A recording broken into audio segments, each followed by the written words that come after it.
wa ashhadu anna Muhammadan abduhu wa rasuluh la nabiyya wa la rasula ba'da. Ikhwati fillah, hadirin hadirat kaum muslimin dan muslimat yang dimuliakan Allah. Mari kita awali kajian kita dengan memuji Allah dan bersyukur kepadanya. Tak pernah putus nikmat Allah dalam kehidupan kita. Kita kembali dibangunkan pada pagi ini, itu nikmat yang luar biasa. Mudah-mudahan bangunnya kita dari tidur membuat kita semakin banyak berzikir dan mengingat Sang Pemberi nikmat. Kita duduk di majelis ilmu itu juga merupakan nikmat yang luar biasa. Dan setiap kali ada nikmat yang diberikan oleh Allah Subhanahu wa taala, itu artinya Allah ingin memberikan nikmat yang berikutnya. Jika kita bersyukur, ketika kita dimudahkan untuk duduk di majelis ilmu itu nikmat, maka syukurilah. Maka kita akan mendapatkan nikmat yang berikutnya. Ketenangan jiwa, rahmat dan kasih sayang Allah, doa-doa baik dari para malaikat. Syukuri itu semua. Kalau seandainya itu kita syukuri pula, insya Allah akan ada lagi nikmat baru yang diberikan oleh Allah Subhanahu wa taala. Maka setiap kali mendapatkan nikmat, sesungguhnya Allah ingin memberikan nikmat yang berikutnya. Jika kita syukuri, la in syakartum la azidannakum. Jika kalian bersyukur, maka saya tambah nikmat itu. Wala in kafartum inna azabi lasyadid. Tapi jika kalian kufur, mengingkari, maka yang harus kalian pahami adalah azab Allah sangatlah pedih. Mudah-mudahan kita semua tercatat sebagai hamba yang syakirin, hamba yang bersyukur, dan mudah-mudahan ungkapan syukur yang selalu terucap membuat kita semakin sadar bahwa sesungguhnya kita ini adalah orang-orang yang senantiasa membutuhkan Allah Subhanahu wa ta'ala. Tak bisa hidup tanpa Allah, tak bisa berbuat apapun, sekecil apapun perbuatan itu, kalau seandainya Allah tidak memudahkan, Allah tidak mengizinkannya. Sama-sama kita juga harus banyak-banyak berselawat dan salam untuk Rasul kita yang mulia, Nabi Muhammad sallallahu alaihi wasallam. Hadirnya Rasul itu pun adalah merupakan nikmat yang diberikan oleh Allah. Kalaulah beliau tidak hadir, tak tahu kita mana yang halal, mana yang haram. Kalau beliau tak diutus oleh Allah, bingung kita untuk mengisi kehidupan. Bagaimana cara berbuat baik? Akal saja tidak cukup. Akal saja tidak cukup sebagai modal untuk menentukan kebaikan-kebaikan apa yang harus kita lakukan untuk Allah Subhanahu wa ta'ala. Untuk itulah diperlukan syariat, dan syariat hanya merupakan perintah yang datang dari Allah melalui seorang utusannya, dan itu adalah Muhammad sallallahu alaihi wasallam.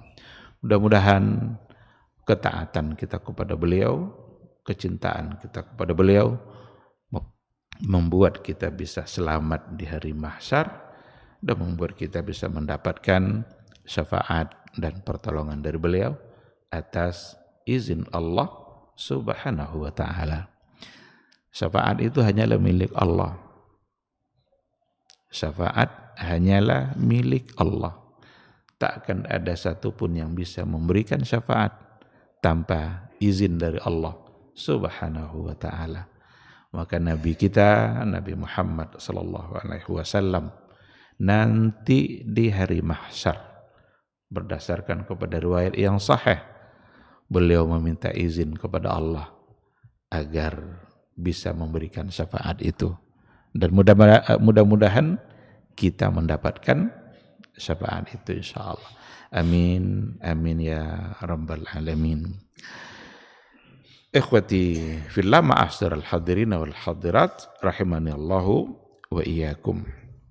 Kembali pada pagi hari ini kita melanjutkan kajian tauhid, kajian akidah melalui sebuah buku Al-Qawaidul Arba' yang disyarah oleh Syekh Abdul Razak Al-Badr.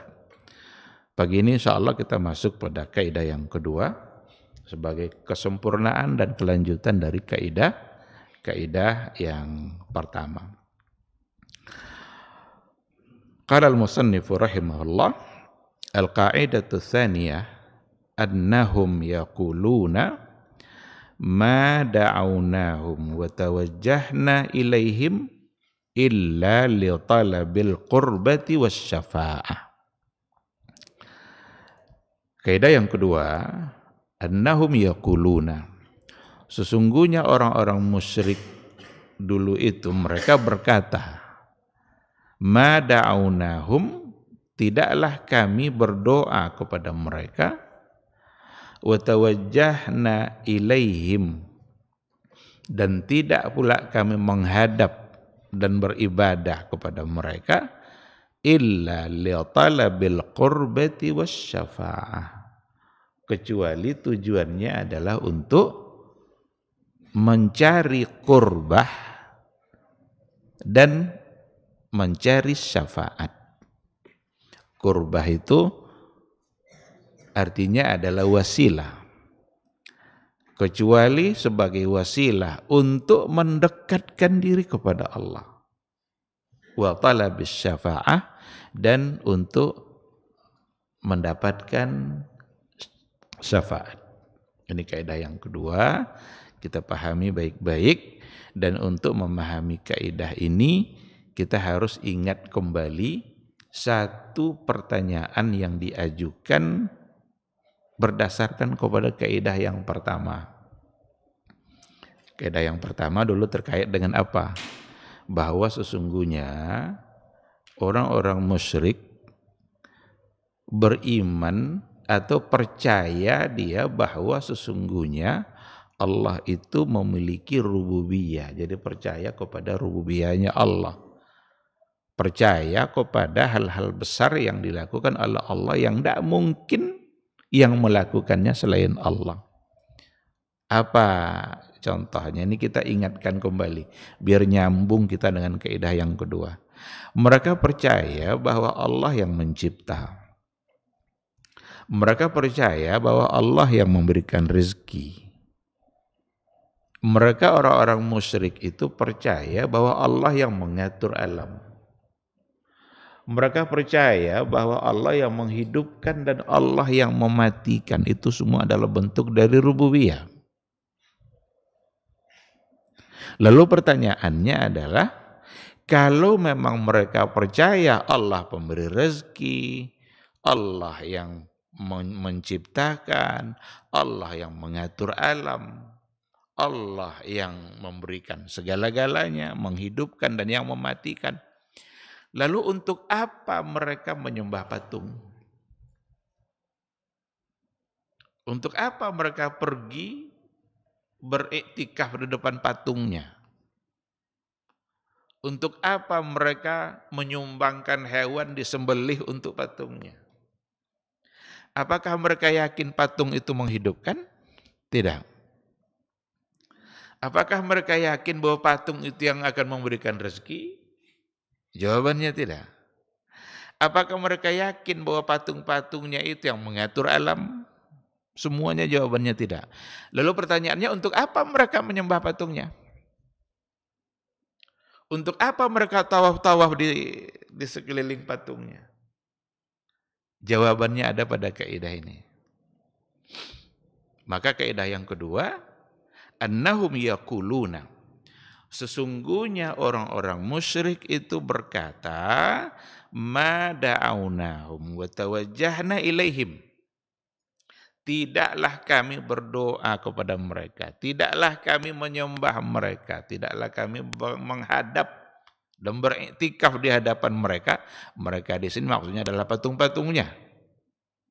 Lata, Uzza, Manat, Hubal. Tidaklah kami menyembah mereka illa kecuali li talabil qurbati wasyafa'ah. Kecuali tujuannya adalah untuk menjadi wasilah supaya mereka bisa mendekatkan kami kepada Allah, itu yang namanya qurbah. Yang kedua, wasyafa'ah, dan tidaklah kami menyembah mereka kecuali untuk meminta syafaat, agar mereka memberikan syafaat kepada kami. Ini jawaban untuk pertanyaan yang pertama tadi. Tidak mungkin mereka menyembah patungnya untuk meminta rezeki, karena mereka yakin patung tidak bisa memberi rezeki.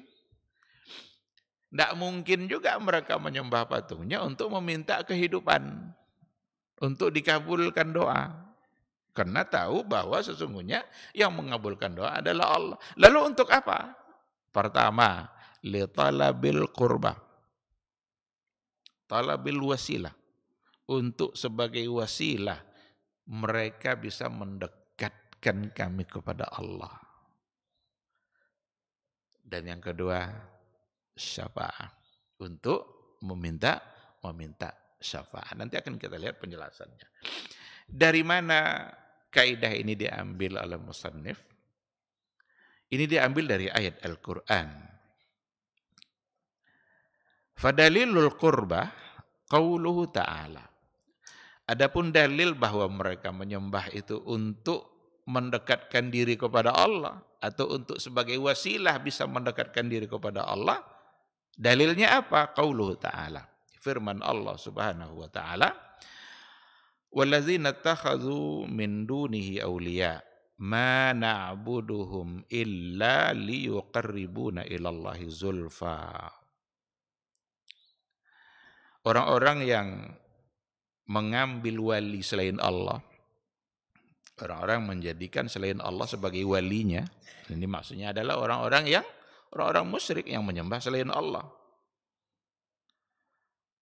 Mana abuduhum, mereka berkata kami tidak menyembah mereka, kami tidaklah menyembah patung-patung itu, illa kecuali liyuqarribuna ilallahi zulfa, supaya mereka patung-patung itu mereka mendekatkan diri kami kepada Allah Subhanahu wa ta'ala. Karena kalau kita tengok sejarah patung-patung itu kebanyakan dari patung-patung yang dibuat mulai dari sejarah pembuatan patung pertama, yaitu pada masa Nabi Nuh. Karena itu awal dari kesyirikan. Sebelumnya tidak pernah ada kesyirikan. Awal kesyirikan itu ada pada masa Nabi Nuh. Pada masa Nabi sebelumnya, Adam, Idris, itu tidak ada kesyirikan. Ada kemaksiatan, tapi tidak dalam bentuk syirik.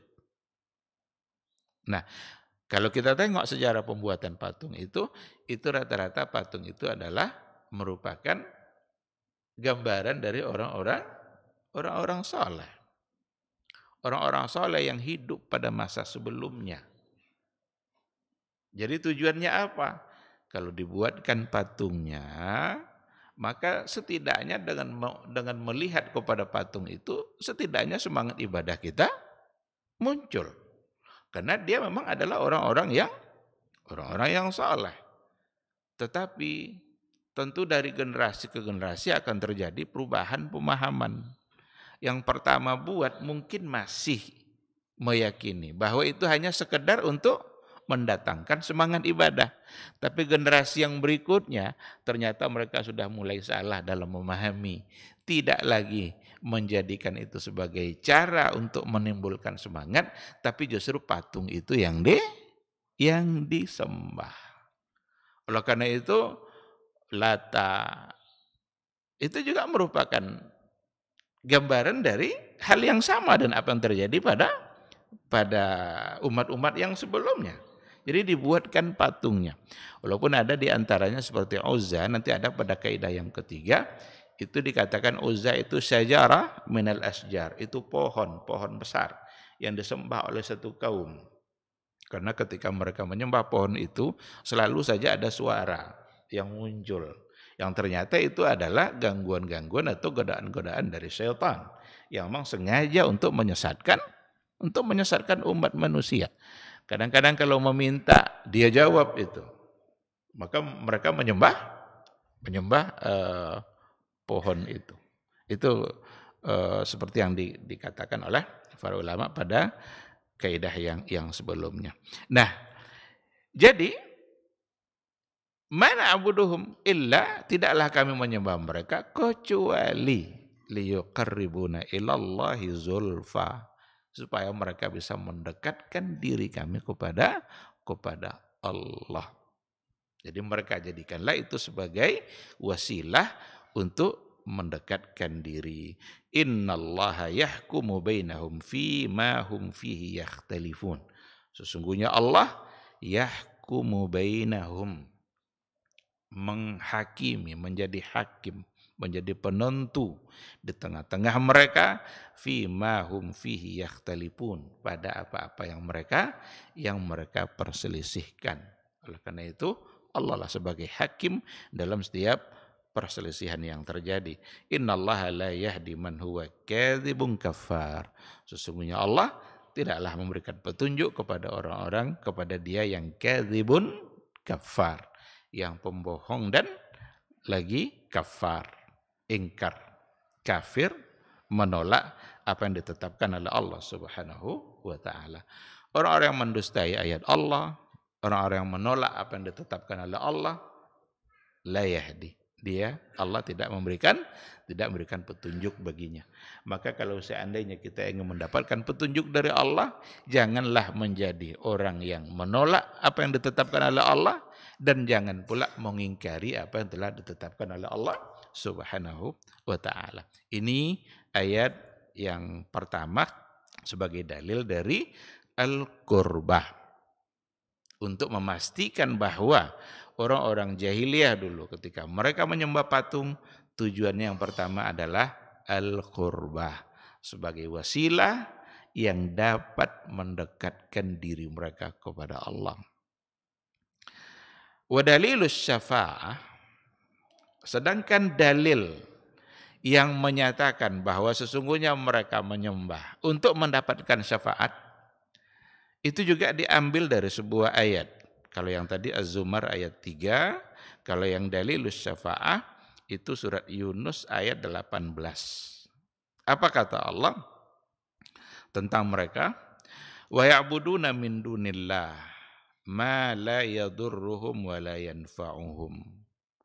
Mereka, orang-orang jahiliyah, ya'buduna min dunillah, mereka menyembah selain Allah, ma la yadurruhum wa la yanfa'uhum, sesuatu yang tidak dapat memberikan mudarat kepada mereka dan sesuatu yang juga tidak dapat memberikan manfaat kepada mereka. Jadi orang jahiliyah dulu mereka menyembah selain Allah, di mana yang disembahnya itu la yadurruhum wa la yanfa'uhum, tidak bisa memberikan mudarat, wa la yanfa'uhum, dan juga tidak bisa memberi manfaat. Tapi mereka tetap menyembah. Disitulah mereka tidak menggunakan akal mereka secara sehat. Mereka tahu itu tidak bisa memberi mereka manfaat. Tahu juga tidak bisa memberikan mudarat. Lalu kenapa mereka sembah?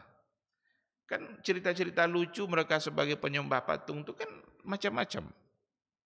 Mulai dari kisah-kisah awal Nabi dulu, Nabi Ibrahim. Ketika patung-patung itu dirobohkan oleh Nabi Ibrahim, lalu diletakkanlah kampak yang paling besar itu pada patung yang paling besar juga.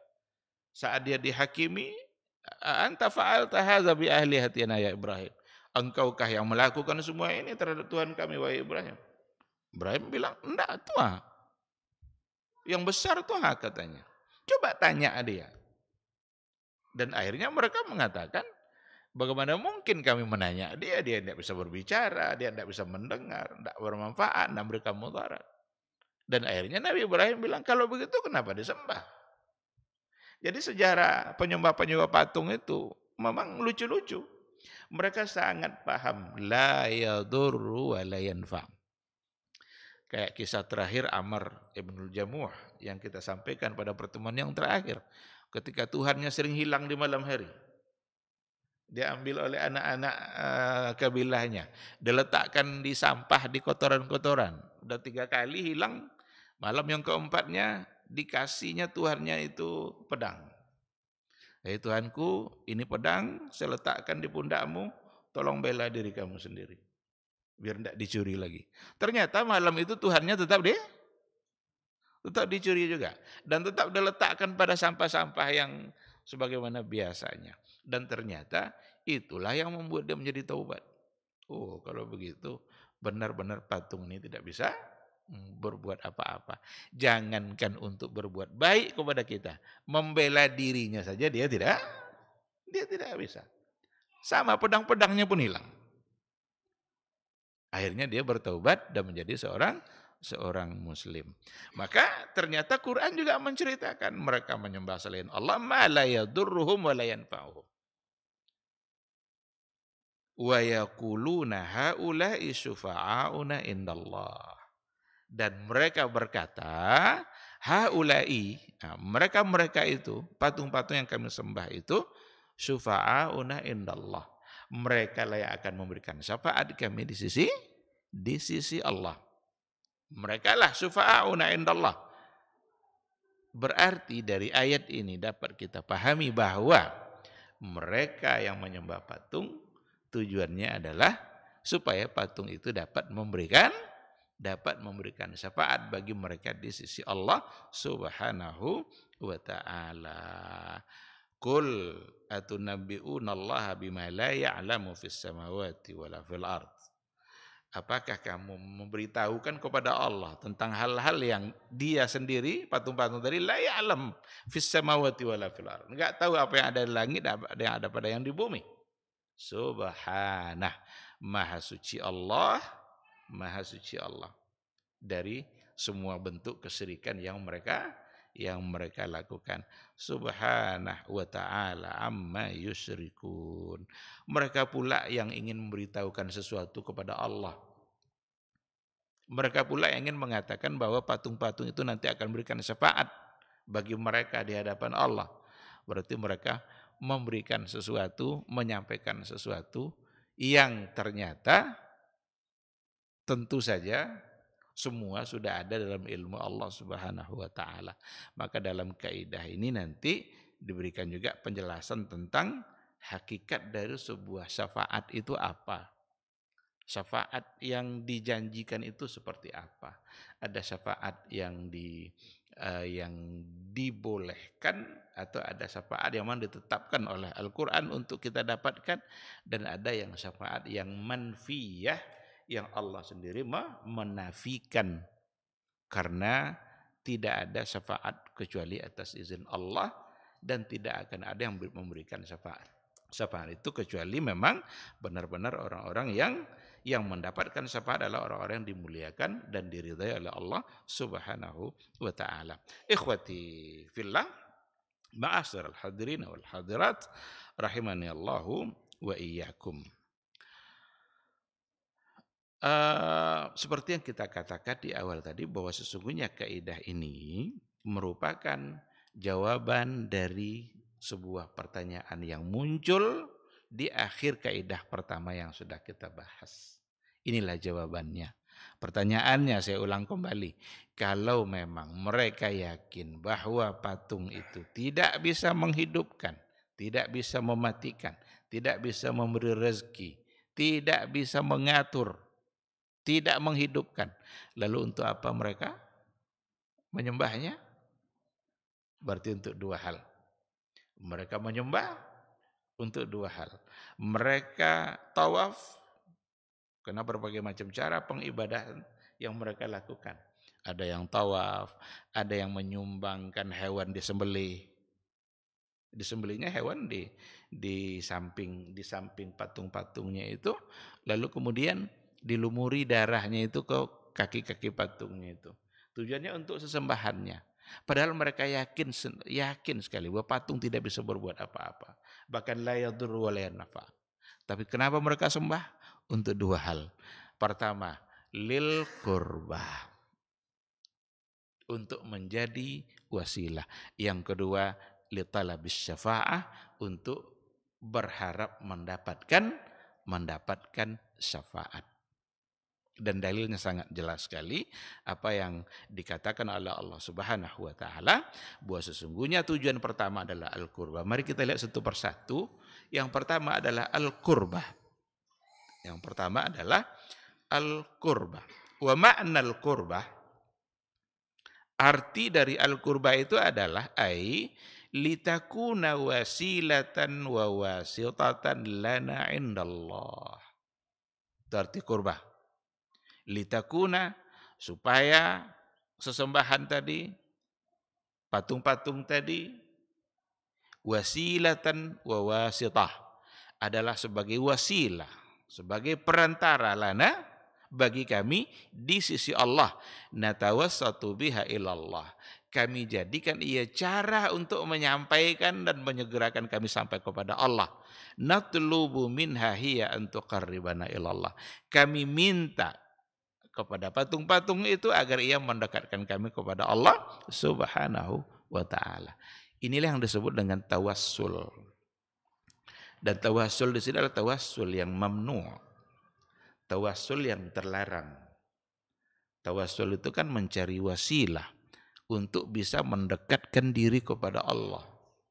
Dan apa yang mereka lakukan orang-orang jahiliyah itu merupakan tawassul yang salah.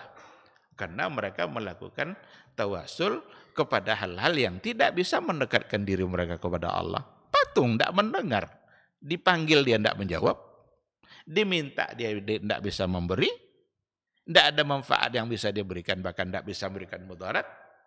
Lalu kenapa harus itu dijadikan wasilah? Hanya karena dia adalah merupakan patung dari orang-orang yang saleh. Maka itu merupakan perbuatan yang salah. Karena itu dalam kajian akidah, salah satu dari bab yang ada pada kajian akidah, itu persoalan bertawassul. Bagaimana kita bertawassul kepada Allah Subhanahu wa taala atau menjadikan wasilah menuju Allah. Jadi ini yang terlarang. Pertanyaannya, apakah ada tawassul yang dibolehkan?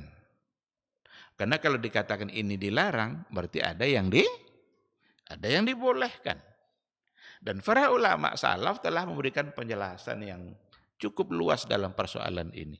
Karena tawassul ada yang boleh dan ada yang terlarang. Kalau boleh, tidak masalah kita lakukan. Melakukan sesuatu membuat kita semakin cepat dekat dengan Allah atau membuat doa kita semakin didengar oleh Allah. Itu bisa. Ada yang dibolehkan. Apa contoh yang dibolehkan? Saya kira ini bahasan juga sudah sering kita bahas, tapi ini karena masalah akidah nggak apa-apa kalau kita ulang-ulang. Ada yang dibolehkan. Apa contohnya? Bertawassul dalam doa kita dengan menyebut nama-nama dan sifat-sifat Allah. Itu tawassul yang masyru'. Tawassul yang dibolehkan. Sebelum kita sampaikan doa kita puji-puji Allah dengan menyebut nama dan sifat-sifatnya. Nabi pun melakukan itu. Ketika sahabat bertanya, Nabi juga mengajarkan itu. Apa contohnya? Aisyah Ummul Mukminin radhiyallahu anha bertanya kepada Rasul. Apa kata Aisyah? Ya Rasulullah, andaikan malam ini malam Lailatul Qadar. Andaikan malam ini malam Lailatul Qadar. Apa doa yang paling tepat untuk saya ucapkan? Apa jawaban Nabi? Katakan wahai Aisyah, Allahumma innaka afuun tuhibbul afwa fa'fu anni. Katakan wahai Aisyah, ya Allah, innaka afuun. Sesungguhnya engkau maha pemaaf. Ini nama Allah. Tuhibbul afwa. Engkau suka memberi maaf.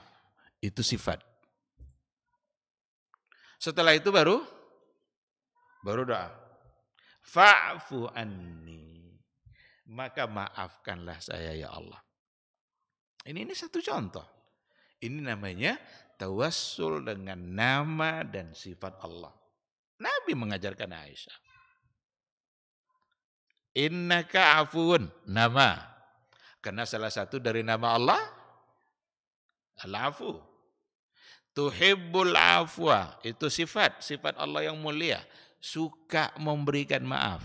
Setelah disebut nama dan sifatnya, barulah disebutkan apa yang ingin kita minta. Fa'fu anni, maka maafkanlah saya ya Allah. Ternyata itulah ungkapan yang terbaik. Kalau seandainya kebetulan malam itu adalah malam Lailatul Qadar.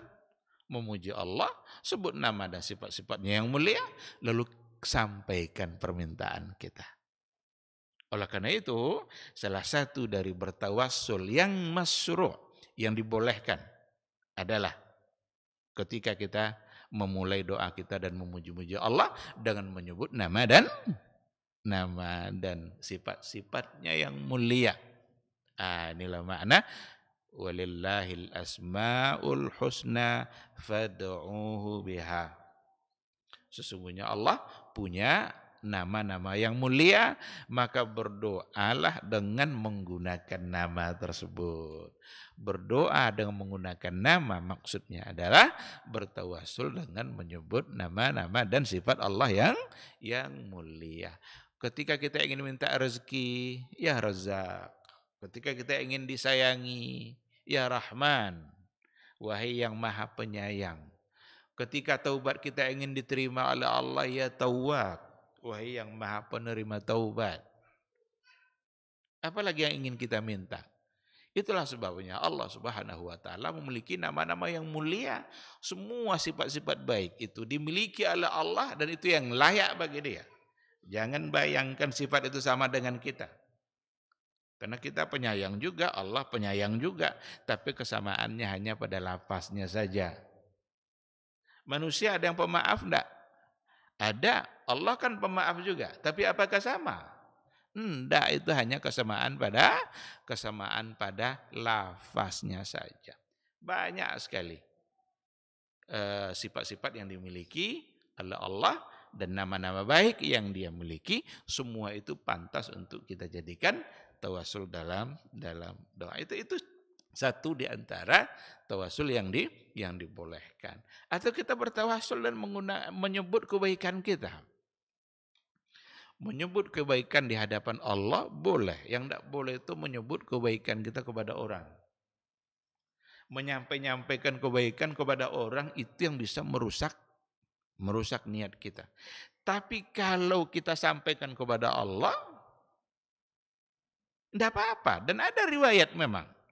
Biasanya dalam persoalan ini yang sering dijadikan hadis, yang sering dijadikan alasan pada tawassul dengan amal soleh itu kisah 3 orang yang terkurung dalam gua itu. Mereka terkurung di dalamnya, ditutup oleh batu pintu guanya, masing-masing berdoa kepada Allah dengan mengingat kebaikannya.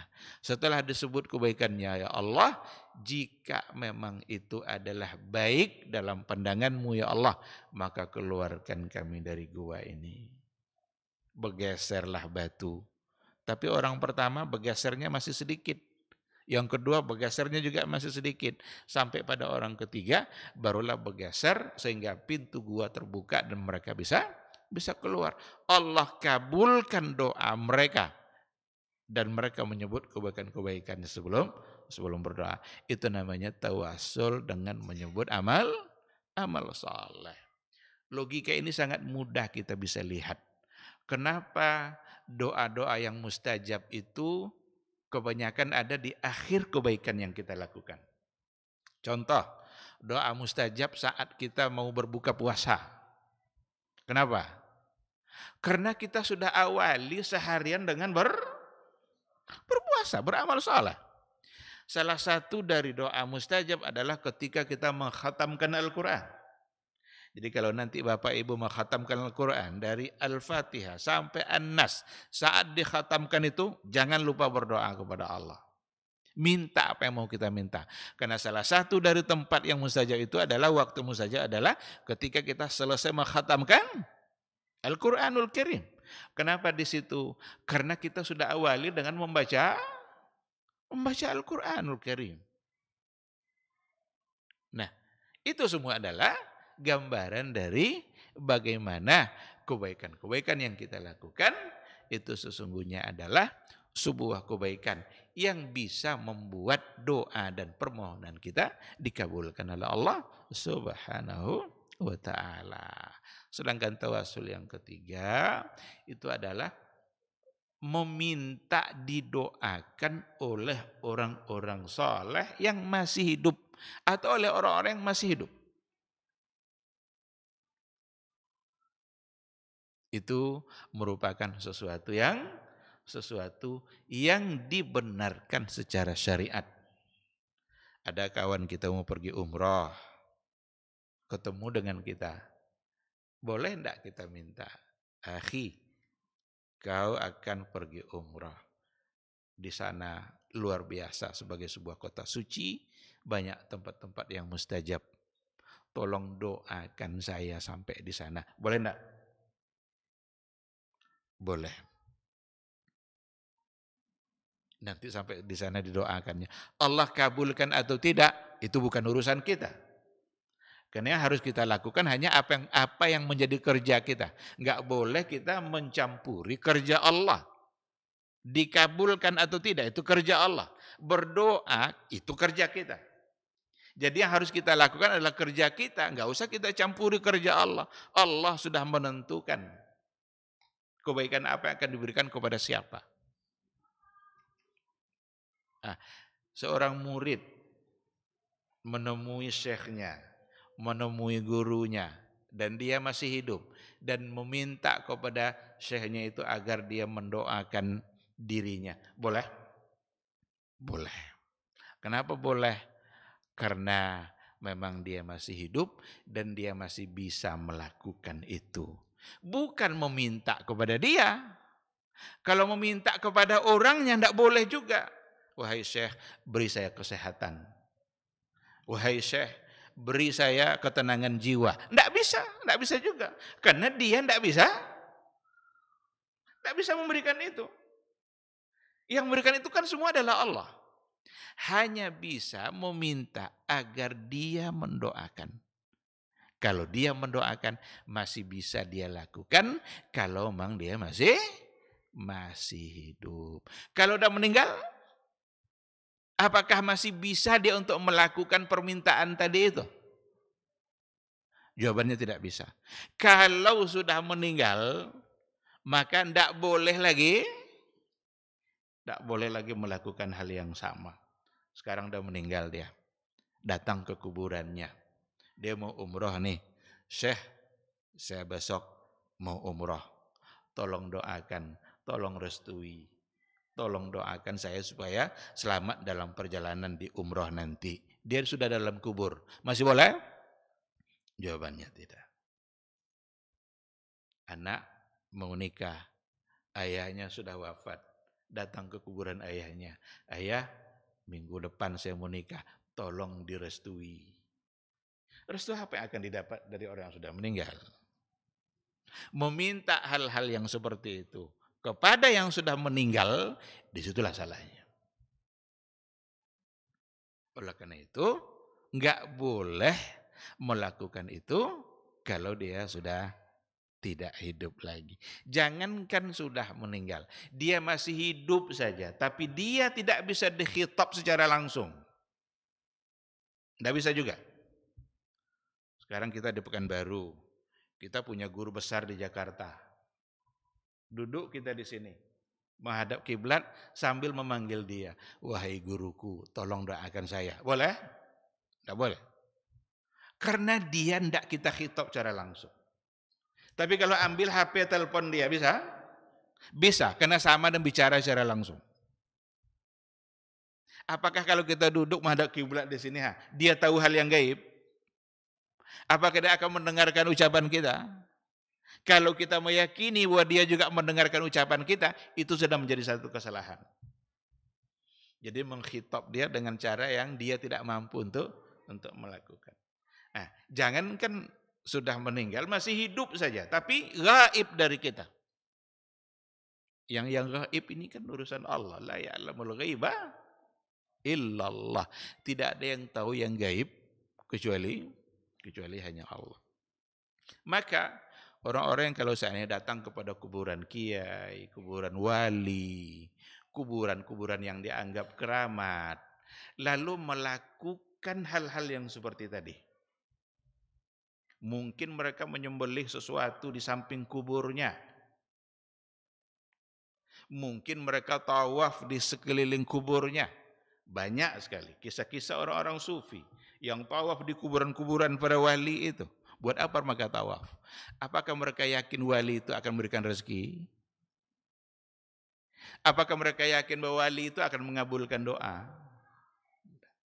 Apakah mereka yakin bahwa para wali yang sudah meninggal itu yang akan nanti memberikan kehidupan dalam hidupnya, memberikan rezeki kebaikan dalam hidupnya? Jawabannya tidak. Lalu untuk apa mereka lakukan? Al-qurbah, wasilah. Sama enggak perbuatan itu dengan orang jahiliyah tadi itu? Yang ketika mereka menyembah patung, ketika mereka tawaf pada patungnya, ketika mereka sembelih kambing lalu dilumuri darah di kaki patungnya, yakinkah mereka patung itu menghidupkan, mematikan, beri rezeki? Jawabannya tidak. Lalu kenapa mereka lakukan? Al-qurbah, wasyafa'ah. Al-qurbah. Disinilah kalau kita menemukan penjelasan-penjelasan para ulama dalam kajian akidah yang menyamakan mereka-mereka yang datang ke kuburan-kuburan para wali itu, disamakan dengan mereka menyembah patung, disinilah logikanya. Disinilah ketemunya. Kenapa disamakan dan berapa banyak mereka yang melakukan hal itu. Duduk berjam-jam di sana. Duduk berjam-jam itu namanya etikaf. Mereka dulu beretikaf juga di hadapan patungnya. Buat apa mereka duduk berjam-jam di sebuah kuburan? Kalau bukan karena ada satu hal.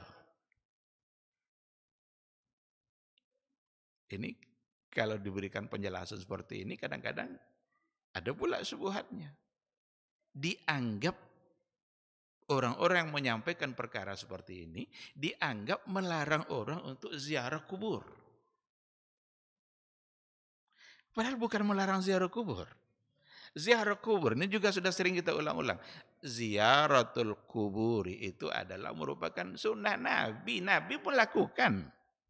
Itu disyariatkan oleh agama.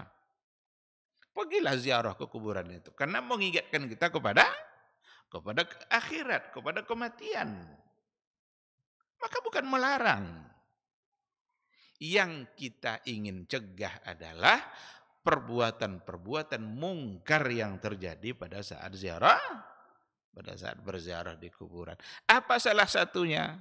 Salah satunya adalah menjadikan kuburan tersebut tempat meminta bukan kepada ahli kuburnya, tetapi sebagai wasilah supaya doanya lebih cepat didengar oleh Allah Subhanahu wa taala. Kalau langsung pula dia meminta kepada kuburan itu lebih parah pula lagi. Kalau langsung dia meminta kepada kuburan itu, wahai Syekh. Dan ada memang, ada yang viral-viral itu kan, ada video-video yang viral itu. Entah apa-apa yang dimintanya kepada Syekh. Belum dapat jodoh mintanya kepada Syekh.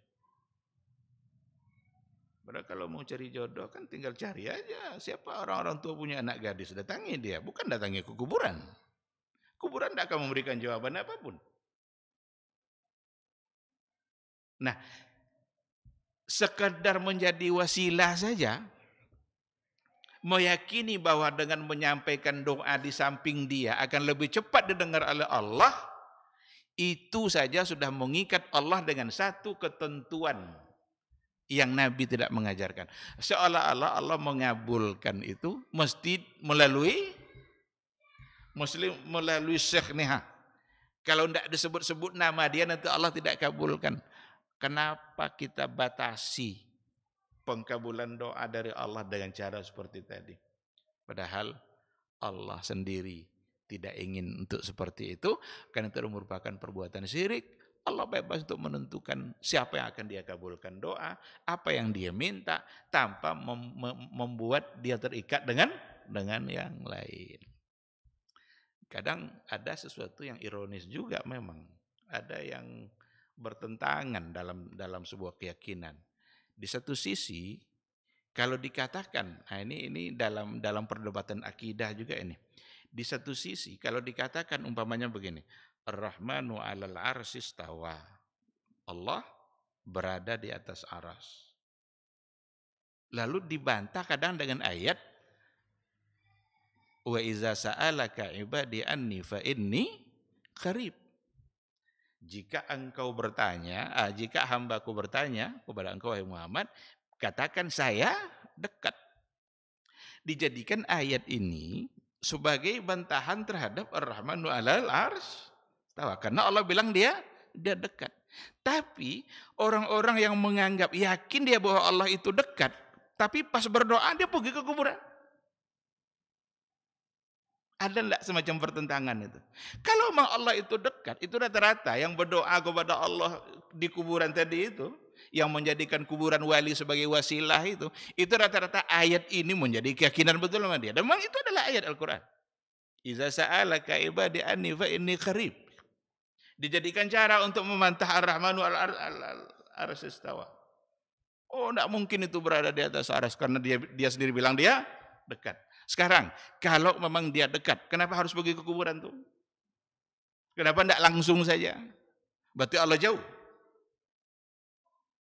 Kadang-kadang terjadi pertentangan-pertentangan antara satu perbuatan dengan keyakinan yang lain terhadap ayat yang ada. Nah, oleh karena itu yang paling selamat ikut saja apa yang menjadi panduan Rasulullah Shallallahu Alaihi Wasallam yang disampaikan oleh dia kepada para sahabatnya dan dipahami secara turun-temurun sampai kepada generasi kita oleh para ulama bahwa sesungguhnya perbuatan-perbuatan seperti yang tadi ternyata kalau dalam berdoa itu merupakan sesuatu yang salah, sama saja dengan apa yang dilakukan oleh orang-orang jahiliyah ketika mereka menyembah patungnya, ketika mereka berdoa di hadapan patungnya, padahal mereka sangat yakin patung itu la yadur wa la yanfa.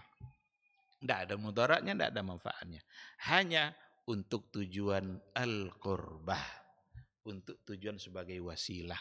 Dianggaplah patung itu yang mendekatkan dirinya kepada Allah Subhanahu wa taala. Dianggap juga lah para aulia, para wali-wali ini yang dianggap untuk bisa mendekatkan diri mereka kepada Allah atau menyampaikan doa mereka kepada Allah Subhanahu wa taala. Itulah sebabnya dikatakan perbuatan-perbuatan yang dilakukan oleh mereka itu Allah sendiri yang mengatakan sebagai ittikhazul andadi wal wasaid bainahum wa bainallah. Itu cara di mana mengambil al-andad. Andad itu sekutu, dianggap ada yang sama setara dengan Allah. Wal wasaid, dan itu merupakan wasitah, perantara antara mereka dengan Allah Subhanahu wa taala, dan itu merupakan perbuatan-perbuatan yang masuk dalam kategori perbuatan syirik. Ikhwati fillah, ma'asyiral hadirin wal hadirat rahimani Allahu wa iyyakum. Jangankan kepada orang-orang soleh yang sudah meninggal, kepada Rasulullah sallallahu alaihi wasallam saja sebagai orang yang terbaik, orang yang termulia, tidak boleh kita melakukan hal yang sama karena itu merupakan perbuatan ghulu kepada Rasulullah sallallahu alaihi wasallam. Oleh karena itulah kita tengok tidak ada di antara para sahabat dulu setiap kali mereka mendapatkan kesulitan, mereka ingin meminta, tiba-tiba mereka berkerumun mendatangi kuburan Nabi, lalu kemudian menyampaikan hajat-hajat mereka kepada Nabi. Tak pernah ada dilakukan oleh para sahabat dulu. Yang terjadi justru kebalikannya, mereka tidak lagi mendatangi Nabi, tapi mereka mendatangi pamannya Rasul yang bernama Al-Abbas. Itulah ya dulu yang dilakukan oleh Umar. Umar sendiri yang bilang, wahai Abbas, engkau adalah paman Nabi. Dulu ketika Nabi hidup, kami datang kepada beliau. Dan kami meminta kepadanya agar mendoakan hujan turun. Tapi sekarang Nabi sudah wafat. Nabi sudah tidak ada. Maka kami mendatangi kamu karena engkau adalah pamannya Rasul dan juga adalah orang yang saleh. Kalaulah memang perbuatan kesyirikan yang tadi itu boleh dilakukan termasuk kepada Nabi, niscaya berkali-kali para sahabat akan mengkerumuni kuburan Nabi untuk minta penyelesaian masalah karena banyak sekali mereka menghadapi masalah-masalah yang terjadi. Tapi ternyata tidak mereka lakukan, berarti mereka paham bahwa perbuatan itu merupakan perbuatan yang salah, perbuatan menyimpang, dan Nabi pun tidak setuju dengan perbuatan yang seperti itu. Sebab Nabi dalam pesan-pesannya menyampaikan, janganlah kalian gulu, jangan berlebih-lebihan terhadap saya. La tutruni kama atratin nasara. Jangan kalian berlebih-lebihan terhadap saya sebagaimana orang-orang Nasrani. Orang Nasrani kenapa disebut sebagai gulu? Karena mereka menempatkan Nabi Isa tidak lagi sekedar sebagai Nabi dan Rasul. Tidak lagi sebagai Nabi dan Rasul. Tapi mereka menempatkan Nabi Isa naik peringkatnya. Bahkan melebihi sebagai seorang manusia. Tapi dia adalah anak Tuhan, anak Allah. Maka wakalatin Nasara Isa ibnullah. Orang-orang Nasara bilang Isa adalah anak Allah. Orang-orang Yahudi bilang Uzair adalah anak Allah. Itu semua adalah bentuk dari gulu. Bentuk dari berlebih-lebihan. Maka Nabi jauh-jauh hari sudah mengingatkan, jangan kalian seperti itu terhadap saya. Saya adalah Rasulullah dan saya adalah hamba Allah. Dia Rasul, iya. Tapi jangan tempatkan lebih dari sebagai seorang Rasul. Karena dia adalah Abdullah. Dia adalah hamba Allah. Kalau omong demikian, berarti Rasul Shallallahu Alaihi Wasallam tidak memiliki satupun unsur-unsur ketuhanan pada dirinya. Tidak bisa mengabulkan doa, tidak bisa memberikan rezeki, tidak bisa memberikan kehidupan, tidak bisa menghidupkan, tidak bisa menciptakan. Pokoknya tidak ada unsur ketuhanan. Karena itu hanyalah milik Allah Subhanahu wa ta'ala. Ikhwati fillah, ma'asal hadirin wal hadirat, rahimani Allah wa iyyakum. Sekira untuk pagi ini kita cukupkan pada alasan yang pertama, al-qurbah saja, dan insya Allah pertemuan berikutnya akan kita sambung bahwa sesungguhnya mereka orang-orang kafir, orang-orang jahiliyah, saat mereka menyembah patungnya, tujuan kedua adalah litalabis syafa'ah, untuk berharap syafaat. Padahal mereka tidak bisa memberikan syafaat. Ini penting untuk kita pahami, karena orang mudah-mudah sekarang bicara syafaat. Mudah-mudah ada tuh yang tahwali apa namanya itu, Habib apa namanya itu, menjanjikan syafaat. Kalian cukup cintai kami saja sebagai ahlul bait. Kami pasti berikan kalian syafaat. Tidak pun kalian taat, tidak apa-apa. Yang penting cintai kami. Ini ungkapan yang dia sendiri entah neraka, entah surga. Sekarang dia mau janjikan syafaat untuk orang lain. Yang bisa memberikan syafaat hanyalah orang yang diizinkan oleh Allah. Nabi pun mesti diizinkan dulu oleh Allah Subhanahu wa taala. Ini ada orang yang menjanjikan. Bahkan ada pula orang menjanjikan surga. Dia punya surga sendiri. Akan memasukkan orang ke dalam surganya nanti kalau dia mencintainya. Nah, jadi banyak sekali kerusakan-kerusakan akidah di akhir zaman yang memang harus diluruskan. Harus diluruskan. Kita bicara kesalahan pemikiran dan tidak menuduh individu. Nah, ini perlu diapakan terus, digaungkan terus, karena kita merubah kesalahan apa yang terjadi. Adapun untuk menghukumi seseorang itu tentu tidak akan semudah itu dan kita serahkan kepada Allah Subhanahu wa taala. Insyaallah kita sambung pada penjelasan tentang syafaat di pertemuan yang akan datang insyaallah. Terima kasih. Kalau seandainya ada hal-hal yang perlu untuk dipertanyakan, dipersilakan. Silakan. Assalamualaikum warahmatullahi wabarakatuh.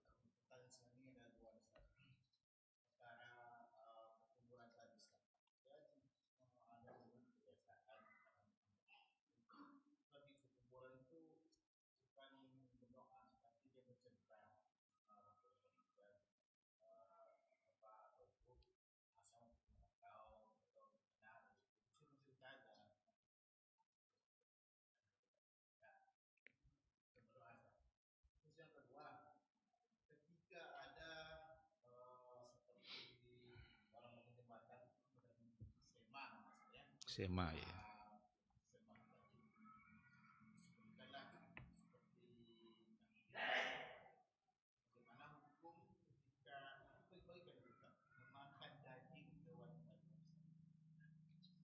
Iya. Assalamualaikum warahmatullahi wabarakatuh. Yang pertama, dia tidak berdoa tapi dia bercerita saja. Dia mau merantau, dia datang kepada ayahnya, ayahku, insyaallah besok saya pergi merantau. Kira-kira untuk apa dia menceritakan itu? Apa yang ada di keyakinan dia, di hatinya apa yang ada ketika menceritakan itu kepada orang yang sudah meninggal tadi? Ada enggak satu keyakinan yang terbersit di hatinya atau cuma cerita-cerita aja? Kalau cuma cerita-cerita aja kayaknya kurang sehat akalnya. Orang yang hidup aja belum pasti mendengarkan cerita kita. Ini orang hidup sesama kita, ini bercerita kita tentang kita pada dia. Belum pasti didengarkan. Padahal dia masih bisa mendengar. Nah, ini untuk orang-orang yang memang wa ma anta bimusmi'in man fil qubur. Engkau tidak lagi mampu membuat orang di kubur itu bisa mendengar. Dan jangan dipertentangkan nanti ketika Nabi menjawab salam nanti kan berarti bisa mendengarkan kan itu yang selalu ini. Kehidupan orang dalam kubur itu namanya al-hayatul barzakhiyah. Itu kehidupan barzakh yang sudah tidak sama lagi dengan al-hayatud dunyawiyah. Kehidupan kita di dunia. Kita di dunia sekarang nih kan, Pak, iya katanya. Berhenti dia. Apakah ketika kita mengkhitab orang-orang yang di alam barzah akan seperti itu? Enggak, bukan seperti itu. Nah, oleh karena itu, menceritakan seperti tadi, tidak ada juga gunanya.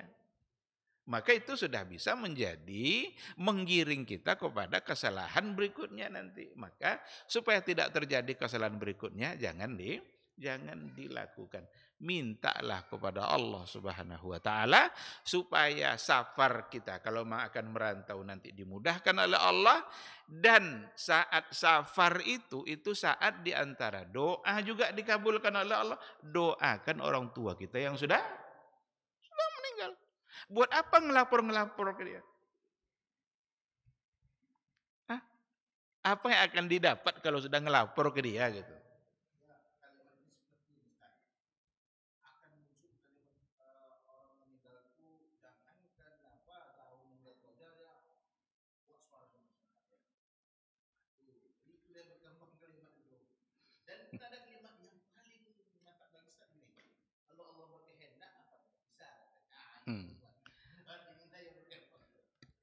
Ungkapan kalau Allah berkehendak kenapa nggak bisa itu betul.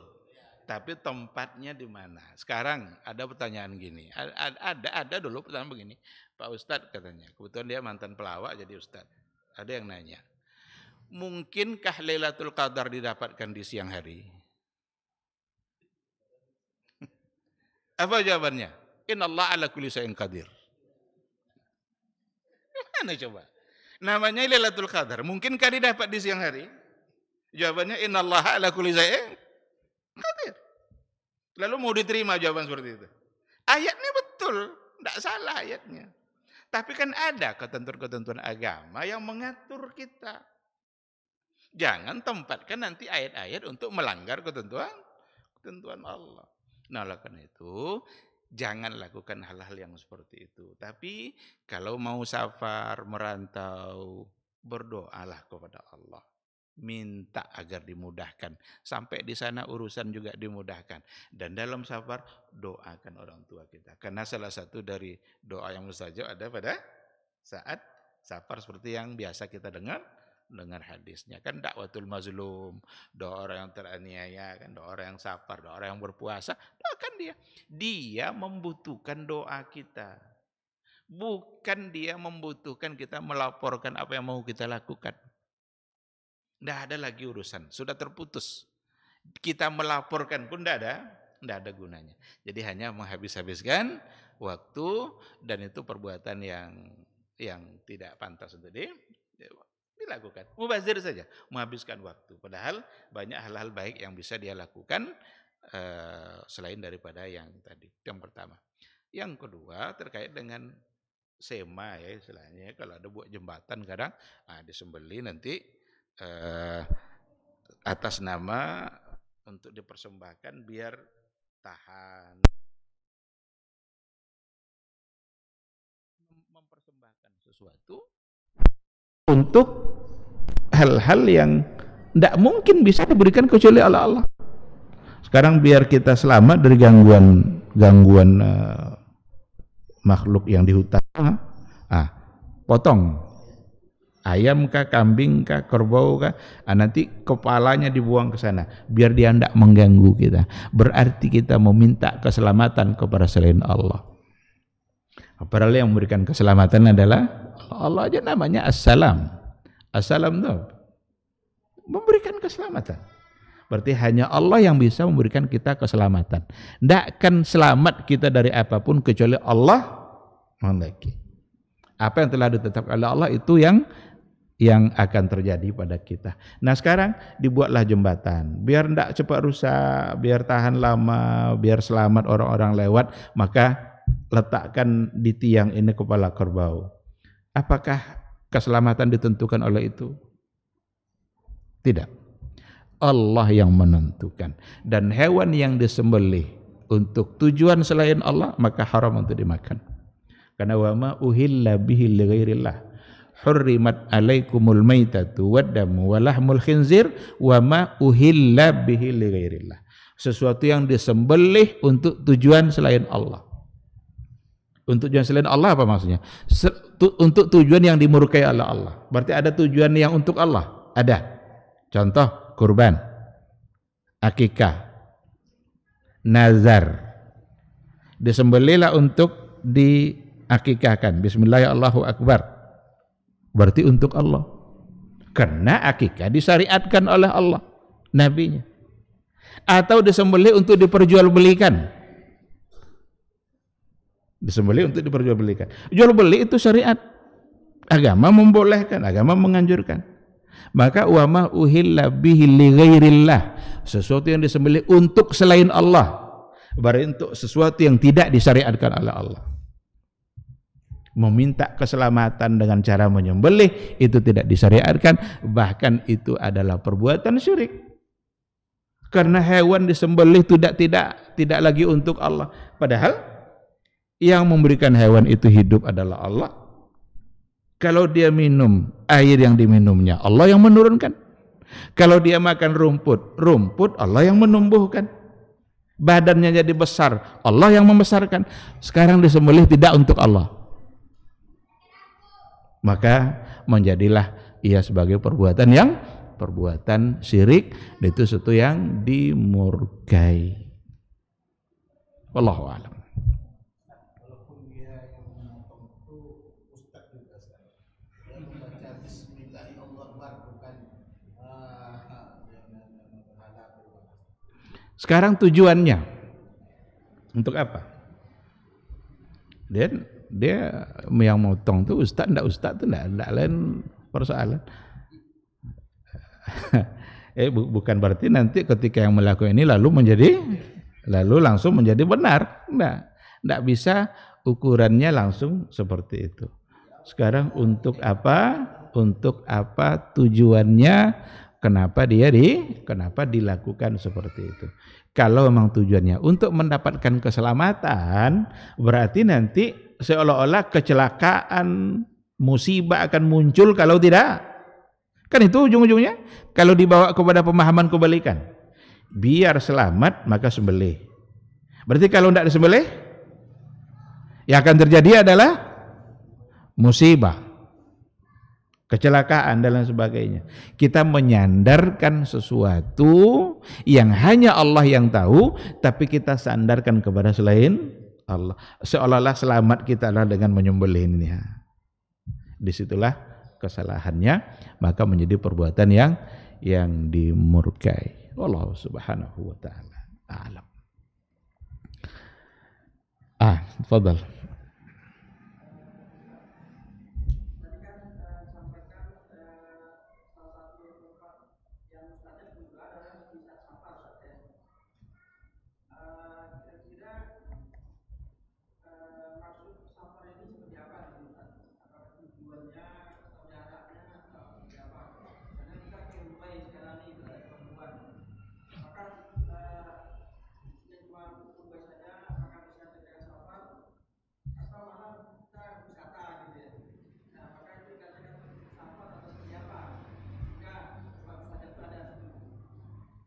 Iya. Yang pertama, istilah safar, kata safar itu hanyalah istilah untuk perjalanan jarak jauh. Itu safar. Mana Pak? Saya mau safir ke kantor wali kota, tidak safar. Karena tidak perjalanannya jarak jauh. Kenapa safar itu hanya untuk perjalanan jarak jauh? Karena kata safara, setiap kata yang asalnya sin fa ra, safara, ini dalam ahli bahasa, kata ahli bahasa, di situ pasti mengandung makna terbuka atau membuka, kata safara. Maka imra'atun safirah, imra'atun safirah itu safara, safirah itu artinya perempuan yang mukanya, wajahnya terbuka. Safir itu artinya kedutaan besar, duta besar. Orang yang dikirim ke negara lain jadi duta besar. Kenapa disebut safir? Karena dia akan membuka hubungan kerjasama antar dua negara, hubungan politik. Pokoknya ada makna terbuka. Nah, kenapa safar untuk perjalanan jarak jauh disebut safar? Karena dia akan membuka tabiat seseorang. Kalau mau tahu tabiat kawan kita yang sesungguhnya, safarlah sama dia agak seminggu. Tahu aslinya. Dia pelit, dia pemarah, dia pokoknya keluar tabiat aslinya. Maka namanya safar. Dan istilah safar memang hanya untuk perjalanan jarak jauh. Sehingga kapan boleh jamak qasar? Kalau dia safar. Kalau ke kantor gubernur boleh jamak qasar? Enggak, karena belum safar. Karena dia tidak perjalanan jarak jauh. Lalu safar seperti apa? Kalau dikaitkan dengan yang tadi, tentu saja adalah safarut ta'ah. Safar untuk ketaatan. Umroh, dia pergi umroh umpamanya.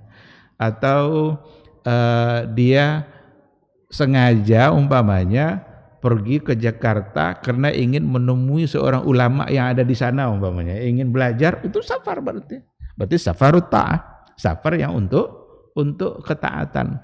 Maka yang seperti itulah yang masuk dalam hal yang tadi. Maka para ulama, ada pembahasannya oleh para ulama, apakah tetap diberikan keringanan jamak qasar kalau safarnya lil maksiat? Apakah tetap ada jamak qasar kalau safarnya itu safarul maksiyah, safar tujuannya untuk maksiat? Nah, terjadi perbedaan pandangan di kalangan para ulama. Kebanyakan mengatakan tidak. Abu Hanifah bilang iya, enggak pandang untuk apa dia safar, yang penting dia safar. Dan hukum safar begini. Masuk ke situ. Tapi ada banyak ulama yang lain mengatakan kalau safarnya lil maksiat maka tidak masuk. Karena itu mempermudah dia dalam berbuat maksiat. Sekarang seorang istri lari dari rumah suaminya, pergi ke Jakarta, ke rumah orang tuanya. Safar itu maksiat enggak tuh? Maksiat karena hari meninggalkan. Dia kan mesti izin dari keluar, kan harus izin dari ini, apalagi pergi safar gitu. Kalau pergi ke warung depan tuh oke lah. Berarti safar lil maksiat. Sekarang ada enggak jamak qasar lagi dia? Nah, jadi banyak hal-hal yang terkait. Tapi kalau inti pertanyaan tadi saya kira seperti tadi, yang namanya safar hanya untuk perjalanan jarak jauh, dan tentu saja dikaitkan dengan as-safaru lit taqarrub atau lil ibadah. Tujuannya adalah untuk beribadah. Ya seperti umrah dan lain sebagainya. Wallahu subhanahu wa ta'ala a'lam.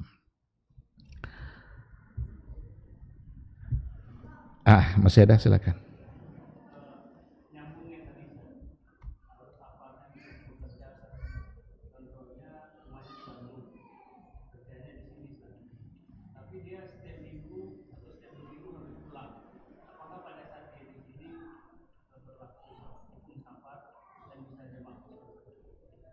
Kalau memang dia di sini itu tujuannya untuk bermukim, enggak. Berarti dia sudah menjadi mukim. Dalam perjalanannya dia ambil rukhsah. Selama dalam perjalanannya, maka dia jamak, boleh dia qasar. Seandainya dalam bulan Ramadan sulit untuk berpuasa, boleh dia berbuka. Tapi sampai di sini, ternyata sampai sini baru 15 Ramadan. Jangan dihukumkan dia sebagai safar. Karena memang dia di sini tujuannya adalah untuk menetap, apalagi untuk bekerja. Kalau sudah tujuannya untuk bekerja, berarti dia adalah menetap, maka tidak lagi dihukumkan sebagai safar. Tapi dalam perjalanannya, selama perjalanannya dari satu tempat ke tempat yang lain, berarti dia bisa mengambil hukum rukhsah yang memang diatur oleh agama. Wallahu subhanahu wa ta'ala a'lam. Baik, ikhwati fillah, ma'asyiral hadirin wal hadirat rahimani Allah wa iyyakum. Saya kira sampai di sini kajian kita. Mudah-mudahan apa yang kita bicarakan pada pagi ini dapat kita pahami dan bisa mengokohkan kembali ketauhidan kita. Semoga kita terjauhkan dari perbuatan-perbuatan syirik yang sangat dimurkai oleh Allah Subhanahu wa taala. Dan semoga Allah memudahkan kita untuk tetap mengaji dan melanjutkan bahasan-bahasan berikutnya, di mana nanti kita akan bahas soal persoalan syafaat, hakikatnya seperti apa dan bagaimana. Subhanakallahumma bihamdika asyhadu an la ilaha illa anta astaghfiruka wa atubu ilaik. Wassalamualaikum warahmatullahi wabarakatuh.